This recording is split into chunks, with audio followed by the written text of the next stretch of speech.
धृतराष्ट्र, 100 जन्म पहले तुम बहुत न्याय प्रिय राजा थे, सारी दुनिया में तुम्हारी धाक थी, लेकिन तुम में एक कमी थी। एक बात ध्यान रखना, 1000 गुण हमारे जीवन में हो और एक अवगुण आ गया तो 1000 गुणों में पानी फेर दिया करता है। 1000 लीटर दूध रखा हो और उसमें एक बूंद नींबू की गिरा दी जाए तो पूरा दूध फट जाया करता है। आपसे मेरा निवेदन है कि गुणों का विकास हो या ना हो, हमारे जीवन में हमें अवगुणों से बचना चाहिए, क्योंकि एक अवगुण पूरे जीवन को बर्बाद है। महाराज, एक अवगुण था आपके अंदर, आप भोजन प्रिय थे, आपको भोजन बहुत अच्छा लगता था, आप अपनी रसना इंद्री को नहीं जीत पाए थे और आपका वही स्वभाव था कि भोजन यदि बेस्वाद बनता था तो थाली फेंक दी जाती थी। महाराज, सारे गुणों में एक अवगुण ने आपकी जिंदगी बर्बाद कर दी। आप भोजन प्रिय थे और एक रसोइया आपका भोजन बनाता था और एक दिन उस रसोइया को अच्छी सब्जियां प्राप्त नहीं हुई और उसे मालूम था कि यदि देर हो गई तो राजा मुझे मृत्यु दंड प्रदान कर देगा। उस रसोइये ने महल के पीछे जाकर के एक हंस के बच्चे को लेकर के आया और खाने को कुछ नहीं था। आप तो न्याय प्रिय शाकाहारी थे, लेकिन रसोइये ने हंस के बच्चे का मांस आपको खिला दिया। इतना मिर्च मसाला तेल उसमें डाला गया, आप समझ नहीं पाए कि ये क्या है, और रसोइये ने हंस का बच्चा खिलाया, आप खा गए। महाराज, ना आपने देखा, ना विचार किया, ना आपने सोचा, उस मांस को आपने खाया और इतनी तारीफ करी उस रसोइये की, अपने गले का हार उतार कर उसे इनाम में दे दिया। रसोइये ने कहा अब तो मजा आ गया। धीरे धीरे उस रसोइये ने प्रतिदिन इनाम की लालच में 100 हंसों के बच्चों को मार मार कर आपको खिला दिया। आप खाते रहे महाराज, खाते रहे, जिह्वा के लोलुपी हो गए। मैं आपसे निवेदन करता हूं, आदमी किसी चीज पर ध्यान दे या ना दे, आदमी को अपने खान पान पर ध्यान जरूर देना चाहिए, क्योंकि भोजन से रक्त बनता है, भोजन से मांस बनता है, भोजन से सप्त धातुएं बनती हैं, भोजन से रक्त का निर्माण होता है और जैसा रक्त होता है वैसे विचार पैदा हो जाया करते हैं और जैसा विचार होता है वैसा ही आदमी का व्यवहार बन जाया करता है और जैसा व्यवहार होता है वही आदमी के संस्कार बन करके खड़े हो जाते। ध्यान, भोजन पे बहुत ध्यान रखना। महिलाओं से मेरा निवेदन है, जिसका खान पान शुद्ध होता है उसकी खानदान शुद्ध हुआ करती है। ध्यान रखिए, खान पान से खानदान का बड़ा रिश्ता है। मांसाहार आर्यों का भोजन नहीं है। आप आर्य कहलाते हैं, आर्य खंड में रहते हैं, ये आपका भोजन नहीं है, ये तो मिलेच्छों का भोजन है, ये पुण्यात्माओं का भोजन नहीं है, ये तो पापियों का भोजन है। मांसाहार, शाकाहार उत्तम आहार, मांसाहार इस देश के लिए बहुत बड़ा कलंक है। ध्यान रखिए, आज अस्पतालों में जाकर के देखना तो शाकाहारी पेशेंट कम मिलते हैं, मांसाहारी पेशेंट ज्यादा मिला करते हैं। कैंसर की शिकायत है, टीबी की शिकायत है, ध्यान रखना, बीपी की शिकायत है, मांसाहारी लोगों को ज्यादा हुआ करती है। ध्यान रखिए, जो मांस भक्षण करते हैं उनसे अस्पताल भरे पड़े हैं। ध्यान रखना। मान्यवर, आपसे मेरा एक निवेदन है, बड़ी विनम्रता के साथ खान पान पर विशेष ध्यान दीजिए। क्या खाना, कब खाना, कैसा खाना, कितना खाना, ये भोजन के लिए विचार करना है। क्या खाना, कब खाना, कैसा खाना और कितना। पशु को डालते जाओ डालते जाओ डालते जाओ, वो मना ही नहीं करता है, खाते जाता है खाते जाता है। पशु के पास तो इतना भी विवेक नहीं है, उसे प्यास लगती है तो नाली का पानी पी लिया करता है, उसे प्यास लगती है गटर का पानी पी लिया करता है। लेकिन मनुष्य को प्यास लगती है, प्यासा मर जाएगा लेकिन नाली और गटर का पानी पीने को तैयार नहीं हो। मनुष्य विवेकवान है, मनुष्य ज्ञानी है, जानवर अज्ञानी है, वो कुछ भी खा सकता है। आदमी के साथ ऐसा नहीं है। क्या खाना और क्या नहीं खाना, ये विवेक जागृत करो। प्रकृति ने तुम्हें शाकाहारी बनाकर भेजा है, मांसाहारी नहीं बनाया है। प्रकृति का नियम है, जो जैसा होता है उसे वैसा बना के भेजते हैं। जो मांसाहारी होते हैं उनके आगे के 4 दांत बड़े नुकीले हुआ करते हैं। अपने देखना, देखो घर जाके कैसे हैं दांत, शाकाहारियों जैसे हैं या मांसाहारियों जैसे हैं। मांसाहारी प्राणी जब पानी पीता है तो जीभ से चाट के पीता है, और शाकाहारी होता है वह चाट कर पानी नहीं पीता है, वह तो घूट घूट पानी पिया करता है। गाय पानी नहीं चाटती है, बकरी पानी नहीं चाटती है, हाथी पानी नहीं चाटता है, शेर चाट के पीता है, बिल्ली चाट के पीती है, कुत्ता चाट के पीता है। ये अंतर है एक शाकाहारी और मांसाहारी में। आप कैसे पानी पीते हैं बताइए, कैसे पीते हैं पानी? जीभ से चाट के या घूट घूट पिया करते हैं? तो आप शाकाहारी हैं। गाय कभी चाट के नहीं पीती पानी, भैंस नहीं पीती। शाकाहारी प्राणी जो भी होंगे वो चाट के पानी नहीं पीते हैं।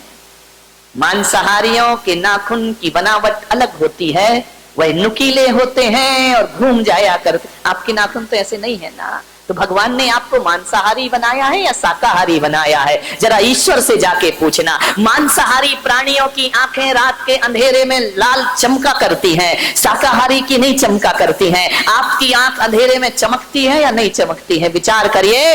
प्रकृति ने आपको शाकाहारी बना करके भेजा हुआ है। एक बात याद रखना, मांसाहार करोगे तो मांसाहार में केवल मांस ही नहीं खाते हो, उनके संस्कार और पशुओं की पशुता का भी भक्षण कर जाया करते हो। और यही बात है कि जैसे जानवर बात बात पे झगड़ा कर लेते हैं, एक दूसरे को मारने को तैयार हो जाते हैं, जैसे जानवरों के पास कोई आचरण नाम की चीज नहीं होती है, वैसे ही देखना मांसाहारी बात बात पर झगड़े करते हैं। उनके पास भी आचरण और व्यवहार नाम की चीज, उत्तेजनाएं, क्रोध, तामसिक प्रवृत्ति मांसाहारियों की होती है। शाकाहारी कौम शांत रहा करती है, विचारों में तामसिकता पैदा करता है मांसाहार। एक बात याद रखना, शाकाहारी पशु स्नान ना करे तो भी दुर्गंध नहीं आती, लेकिन मांसाहारियों के शरीर से दुर्गंध आया करती है, बदबू आया करती है। विचार करिए, गाय में बदबू नहीं आती है कभी, शेर में दुर्गंध आती है। एक क्रूर प्राणी है, सौम्य बने। कभी देखना, शेर का मुंह देखकर किसी के अंदर करुणा नहीं आती है, लेकिन गौ माता को देख लो तो करुणा छलक छलक पड़ जाया करती है। गाय के चेहरे पर बड़ा भोलापन हुआ करता है, गाय के चेहरे पर ऐसा वात्सल्य टपका करता है, शेर पर नहीं टपकता है।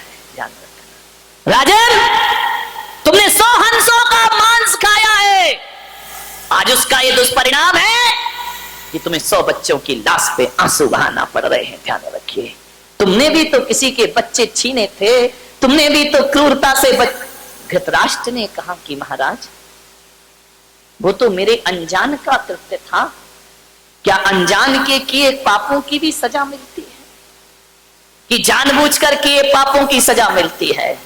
आदमी यही सोचता है कि जो पाप जानबूझ के किए जाते हैं उनका फल ज्यादा मिलता है। मैं पुलक सागर कहता हूं, कर्म तो कर्म है, चाहे बेहोशी में करो चाहे होश में करो, उनका फल तो प्राप्त। आप एक बात बताइए, बारामती के लोगों से मैं पूछ रहा हूं, किसी के घर आप गए, बैठने गए, और यदि उसने 2 गिलास रख दिए दूध के, एक में जहर मिला है और एक में नहीं मिला है, आपको नहीं मालूम किसमें जहर है किसमें नहीं है, और आप जहर वाला गिलास पी गए, फल मिलेगा या नहीं मिलेगा? बोलिए, क्यों? आपने जानबूझ के थोड़ी पिया है, अनजाने में पिया है ना, फल प्राप्त होगा या नहीं होगा? ध्यान रखना, कर्म किसी को नहीं छोड़ा करते हैं। आप यदि अनजाने में इस प्लग में उंगली डाल दो, झटका लगेगा या नहीं लगेगा? नहीं, करंट को बोलना भाई वो तो अनजाने में हुआ, तू करंट क्यों लग रहा है मुझे? ध्यान रखिए, जानबूझ कर करो या अनजाने में, सजा तो प्राप्त जरूर। और एक बात याद रखना, जीवन में 90% पाप अनजाने में ही हुआ करते हैं मेरे भाई। जानबूझ के कोई पाप नहीं किया, 10% पाप जानबूझ के होते हैं, 90% पाप अनजाने में होते हैं। तो आप इस गफलत में ना रहें कि अनजान में किए गए पापों की सजा नहीं मिलती है। यदि अनजान में कांटे पर पांव रख दो तो वो भी चुभता है मेरे भाई, और अनजाने में कोई अंगार हाथ में रख दे तो वो भी जलाने का काम किया करता है। अज्ञाने में भी यदि पाप किए हैं फल जरूर प्राप्त होगा। धृतराष्ट्र की आंखों से आंसू आने लगे। बोले हे माधव, ये तो बताओ कि मैं अंधा क्यों हो गया? राजघराने में पैदा हुआ, मेरे आंखों में रोशनी क्यों नहीं है? मैं इस वंश में, इस कुरु वंश में ऐसा राजा क्यों बना कि सिर पर ताज भी था लेकिन मैं देख नहीं सकता था? कृष्ण ने कहा इसके भी जिम्मेदार तुम ही हो, क्योंकि जब वो रसोइया मांस खिलाते रहा तो तुम अंधे बनकर के खाते रहे। तुमने ये भी नहीं पूछा कि ये क्या है, क्या बना रहा है। तुम रंग और स्वाद में डूब गए थे। आंखें होने के बाद भी तुमने आंखों से देखा नहीं। तो कर्म ने कहा कि जब आंखें होकर भी उपयोग नहीं करता है तो अगले जन्म में से अंधे की पर्याय में पैदा। ध्यान रखिए, समझिए कर्म प्रकृतियों को। आंख होते हुए भी आप नजरअंदाज कर रहे हैं तो आपको ये आंखें दोबारा मिलने वाली, इसलिए धृतराष्ट्र तुम अंधे हुए। बोली द्रौपदी की तो आंखें हैं, ये पट्टी बांध कर क्यों बैठी है? बोले इसलिए इसका भी कर्म है। वो जो हंसों का मांस खिलाते रहा वो रसोईया कोई और नहीं, ये द्रौपदी ही है, जो इनाम के लालच में तुम्हें हंस के बच्चे खिलाते रहा। आंखें होकर भी इसने अनदेखा किया, इसलिए आंख होकर भी आंखों में पट्टी बांधने को मजबूर हो गई। अब विचार करिए, रोशनी होकर भी दुनिया नहीं देख पाई गांधारी, ये तुम्हारे ही कर्मों का फल हुआ करता है। मान्यवर ध्यान रखिए, किसी से डरो या ना डरो, मैं तो आपसे निवेदन कर रहा हूं, तुम लोग मराठा हो, महाराष्ट्र में रहने वाले लोग हो, तुम लोग वो व्यक्ति हो बारामती में रहने वालों, बहुत शूरवीर हो। ध्यान रखना, तुम किसी से नहीं डरते। वो तो मेरी किस्मत है कि थोड़ा बहुत तुम लिहाज कर लेते हो, नहीं तो किसी से डरने वाले हैं महाराजा शिवाजी छत्रपति के वंशज लोग। विचार, आप किसी से नहीं डरते हैं, लेकिन मैं आपसे निवेदन करूंगा एक संत होने के नाते मत डरो किसी से, भगवान से भी मत डरना। पुलक सागर की तो क्या औकात, मैं कह रहा हूं कि भगवान से भी मत डरना, मां बाप से भी मत डरना, बड़े भाई से भी मत डरना, समाज से भी मत डरना।